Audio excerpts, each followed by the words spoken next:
এক কঠিন সময় আসবে, সেটা হচ্ছে হাসরের ময়দান। সেখানে কিন্তু আপনি কাউকে চিনবেন না, একমাত্র চিনবেন আমার প্রিয় নবীজিকে। আপনি কিন্তু আমার প্রিয় নবীজিকে 3 জায়গায় পাবেন। প্রথম জায়গায় হচ্ছে যখন আপনাকে ফেরেশতারা আপনার পাপ সম্পর্কে যখন মাপ দেওয়া হবে, সেই মিজানের পাল্লায় আপনাকে তোলা হবে। আর আপনি যদি গুনাহগার হন, সেই পাল্লা কিন্তু ভারী হবে।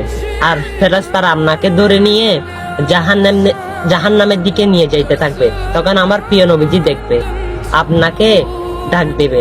তখন ফেরেশতাকে জিজ্ঞেস করবে, হে ফেরেশতা, আমার উম্মতকে কোথায় নিচ্ছ? ফেরেশতারা বলবে, ইয়া রাসূলুল্লাহ, তার পাপ কিন্তু বেশি, তাই তাকে জাহান্নামে দিচ্ছি।